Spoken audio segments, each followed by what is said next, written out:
Chapter 13 American Chop Suey.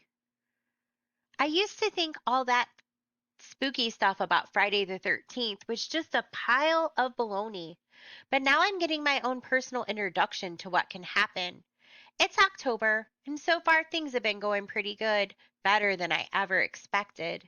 Me and Freak are like this unit, and even Mrs. Donnelly says she is starting to get used to us, which is her way of admitting that Freak is about twice as smart as she is, and for sure he's read more books.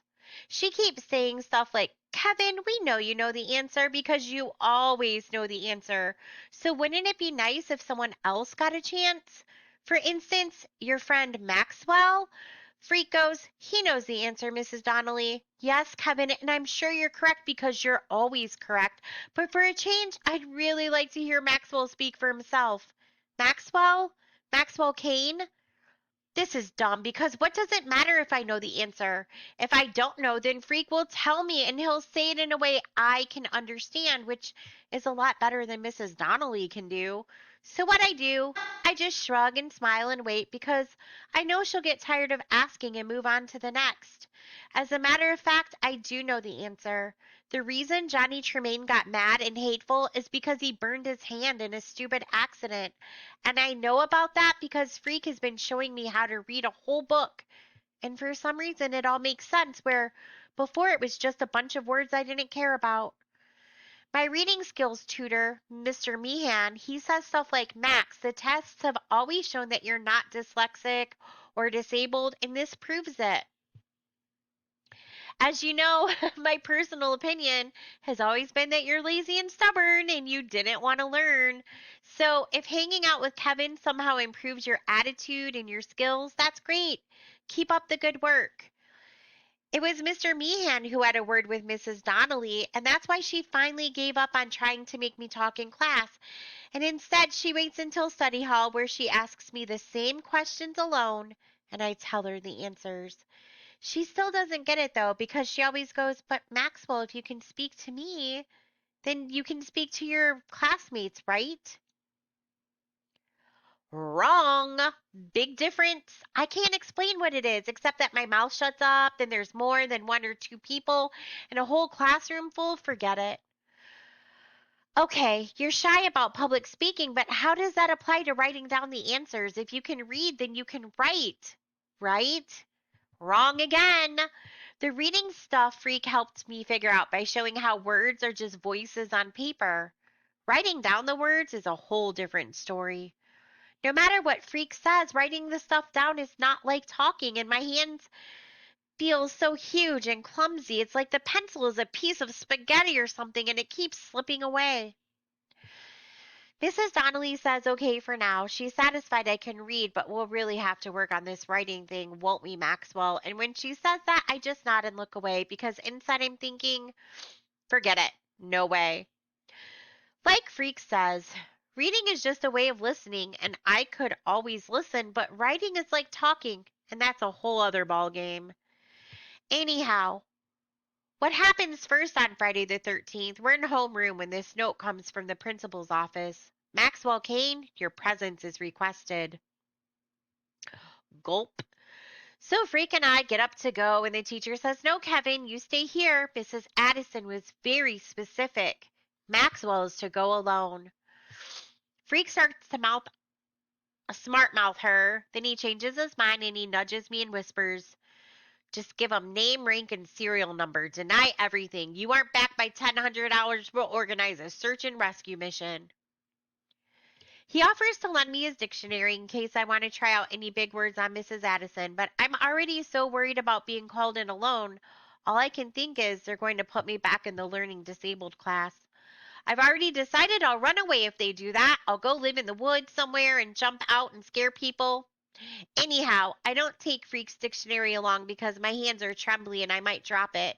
Or Mrs. Addison might ask me a word and I'll forget how to look it up and prove I'm still a butthead goon. Mrs. Addison is waiting outside her office like she does, and she's trying to smile, but she's not really a smiling kind of person, and I can tell this is serious, whatever it is. Like, maybe somebody died. I go, Graham? Is Graham okay?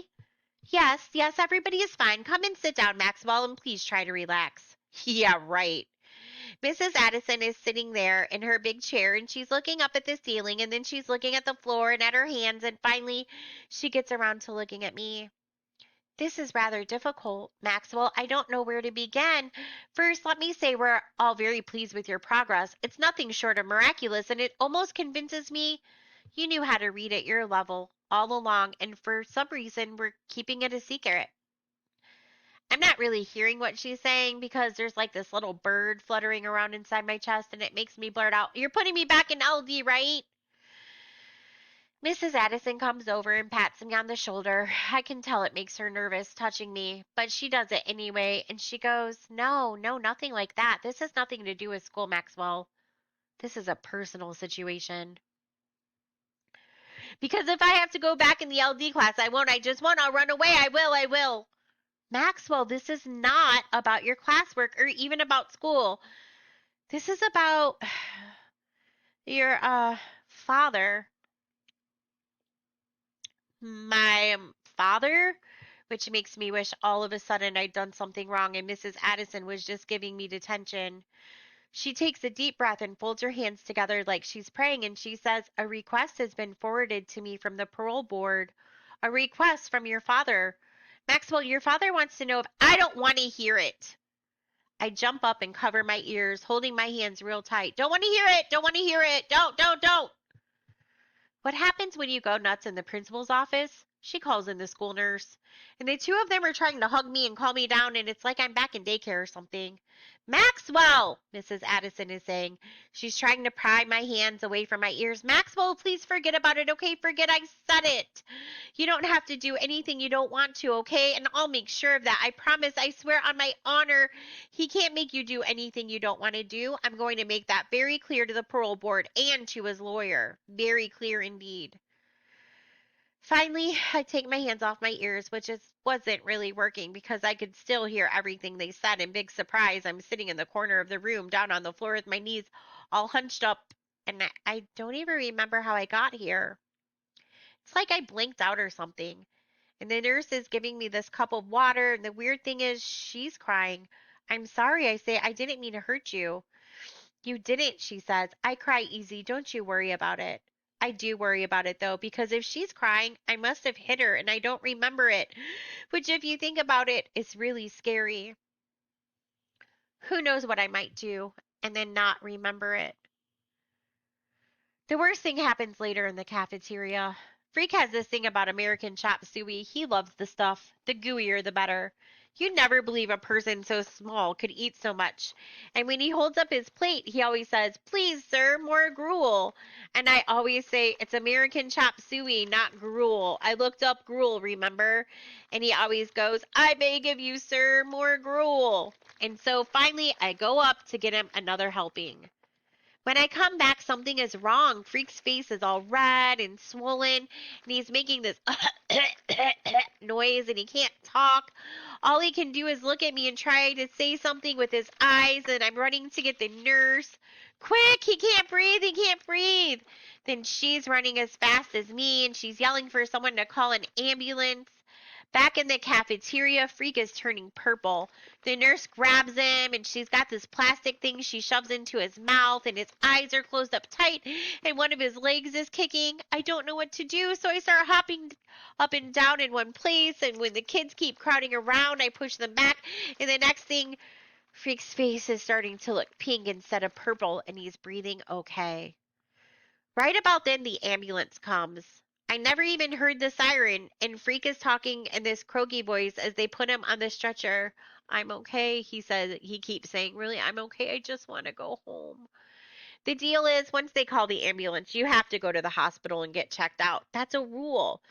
I keep trying to get back into the back of the ambulance with him, but they won't let me. Finally, Mrs. Addison has to come out and pull me away until the ambulance leaves with just the light going on and not the siren. "You've had quite a day, haven't you?" she says, walking me back into the school. "It's not me who had quite a day," I say. "Kevin is the one. All he did was try and eat lunch." Mrs. Addison gives me this look and then she goes, "You're going to be okay, Maxwell Kane. I'm sure of it now."